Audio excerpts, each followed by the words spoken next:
¿Qué tal? Hoy vamos a hablar de una herramienta, híjole, súper poderosa para crear productos exitosos. Se le conoce como el documento de requisitos de producto, o para los cuates, el PRD. A ver, esta es la pregunta del millón, ¿no? Y la respuesta, la verdad, no es magia. Detrás de cada producto que nos encanta, hay un plan, uno bien hecho, una especie de brújula que se asegura de que todo el equipo vaya para el mismo lado. Porque seamos honestos, el verdadero reto es justamente ese, lograr que todos estén en la misma página y no perder el rumbo. Y justo ahí es donde entra este plan maestro secreto. Piénsenlo como la única fuente de verdad para todo el mundo en el equipo. Desde que la idea es solo una semillita hasta el lanzamiento e incluso después. Ok. Entonces, ¿qué es exactamente este dichoso plan maestro? Vamos a meternos de lleno a la primera parte para desmenuzar bien este concepto que es la base de todo. Bueno, en pocas palabras, es la guía que explica todo, absolutamente todo sobre el producto. Y ojo, la palabra clave aquí es vivo. O sea, no es un documento que escribes una vez y ya lo guardas en un cajón, para nada. Este documento va cambiando, va evolucionando conforme el proyecto avanza y vamos aprendiendo más de la gente que lo va a usar y del mercado. Piénsenlo así. Un PRD es, antes que nada, una herramienta de comunicación. Es lo que nos salva de la clásica pesadilla de que diseño haga una cosa y desarrollo termine construyendo algo totalmente diferente. ¿Les suena? Además, se vuelve como la memoria del proyecto. Ahí queda escrito el porqué de cada decisión. Así ya nadie tiene que estar preguntando lo mismo 1000 veces. Ayuda muchísimo a crear una cultura donde el usuario es el centro y las decisiones se toman con datos, no con, pues yo creo que. Bueno, ya vimos por qué es tan importante. Ahora viene lo bueno, ¿cómo se arma uno de estos? En esta parte vamos a desarmar un PRD, pieza por pieza, para entender cuáles son sus componentes clave. Digamos que son los cimientos sobre los que se construye un producto de verdad exitoso. Todo buen PRD arranca con este trío. Son los pilares que definen el qué, el para quién y el por qué del proyecto. Ya después nos meteremos a los detalles del cómo. Y esto es importantísimo. Un producto no puede nacer de una corazonada, de un se me ocurre que, tiene que nacer de una necesidad real de algo que le duele a la gente. La declaración del problema tiene que estar basada en investigación, en datos, en salir a la calle y hablar con las personas. Es definir exactamente qué dolor queremos quitar. Miren, para que esto quede súper claro, vamos a usar un ejemplo durante toda la explicación. Imaginen una empresa llamada Candy Tooth Co. Su declaración del problema es un ejemplo perfecto. Es clara, se enfoca en el usuario y describe un problema súper específico. Fíjense cómo no dice nada de la solución, solo se enfoca en el problema. Ok, ya tenemos el problema bien definido. Lo que sigue es lógico, ¿no? La pregunta es, ¿a quién exactamente le estamos resolviendo esto? Llegó el momento de ponerle cara a nuestra audiencia. A ver, eso de construir para el público en general nomás no funciona. La clave es crear lo que se conoce como user personas. Son, digamos, personajes ficticios. Pero ojo, basados en investigación real. Representan a la gente que va a usar el producto. Les ponemos nombre, les damos metas, hasta frustraciones. Los hacemos reales. Y aquí es donde pasa algo increíble. Una plantilla así de sencilla convierte un montón de datos fríos y abstractos en una persona, alguien con quien el equipo de verdad puede conectar.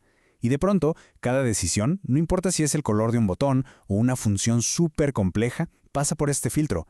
A ver, ¿esto de verdad le ayuda a esta persona? Muy bien, ya tenemos el problema y para quién es. Pero, ¿cómo vamos a saber si lo estamos haciendo bien? Si de verdad estamos teniendo éxito. Para eso, a fuerza tenemos que hablar de cómo medir. Aquí entran los famosos OKRs, que son los objetivos y resultados clave. Es un sistema que usan gigantes como Google para ponerse metas bien ambiciosas. Es sencillo. Tienes un objetivo, que es como el sueño, la meta grande e inspiradora, y luego tienes varios resultados clave, que son los números, las métricas que te dicen sin lugar a dudas si llegaste a ese objetivo o no. Y normalmente se planean por trimestre.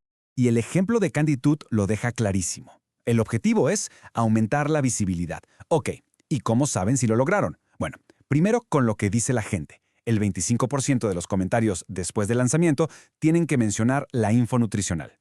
Y segundo, con el negocio, que los ingresos suban un 10%. Si le pegan a esos números, listo, cumplieron el objetivo.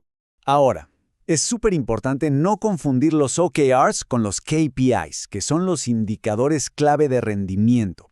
Va una analogía para que quede claro. Piensen que los OKRs son el destino al que quieren llegar en un viaje de 3 meses.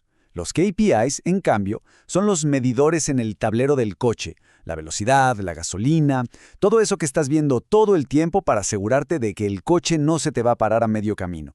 Los dos son vitales, pero sirven para cosas diferentes. Ok, ya tenemos problema, audiencia y métricas. Ahora sí llegamos a la parte más divertida, diría yo. Empezar a darle forma a la solución, a imaginar cómo se va a ver. Y una manera genial de hacer esto es con las historias de usuario. Son frases súper cortitas que explican una función, pero desde los zapatos de la persona que la va a usar. La formulita es bien simple. Como ¿quién soy? Quiero, ¿qué quiero hacer? Para que, ¿qué gano con eso? Este truco es buenísimo para que cada cosa que se construya esté conectada a una necesidad real y le aporte valor a alguien. Y de estas historias damos el salto a los prototipos. Y un prototipo puede ser cualquier cosa, desde un dibujo en una servilleta hasta maquetas interactivas que se sienten como el producto final. El chiste es hacer la idea tangible, que se pueda tocar. Así la podemos probar con gente de verdad y conseguir el visto bueno de todos antes de empezar a meterle tiempo y, sobre todo, dinero al desarrollo. A ver, repasemos. Ya tenemos el qué, el para quién, el por qué y hasta cómo se va a ver. Ya casi acabamos. Ahora llegamos al último componente, que es clave en el PRD. El plan de acción. O sea, cómo y cuándo vamos a hacer que todo esto pase. Un proyecto tan grande no se hace de un jalón. Se divide en hitos, que son como puntos de control importantes que te dicen que ya terminaste una etapa. Para nuestro ejemplo, Canditud, los hitos podrían ser estos: actualizar la info, rediseñar la página, probarla con usuarios y, claro, el lanzamiento. Pero fíjense bien en el último, medir y aprender. Porque el trabajo no se acaba el día del lanzamiento, al contrario, ahí es justo cuando empieza lo bueno, el ciclo de escuchar y mejorar. Entonces, para resumir, un PRD bien armado es justo eso, un verdadero plan maestro. Es el documento que le da respuesta a todas las preguntas importantes. ¿Qué problema estamos resolviendo y por qué? ¿Para quién lo hacemos? ¿Cómo vamos a saber si tuvimos éxito? ¿Cómo se va a ver y sentir? Y finalmente, ¿cuál es el plan para que deje de ser una idea y se vuelva una realidad? Y para cerrar, queda una reflexión en el aire. Pensemos en esos proyectos que conocemos, llenos de confusión, de cambios de último minuto, de malentendidos. Un PRD no es un papel más, no es burocracia.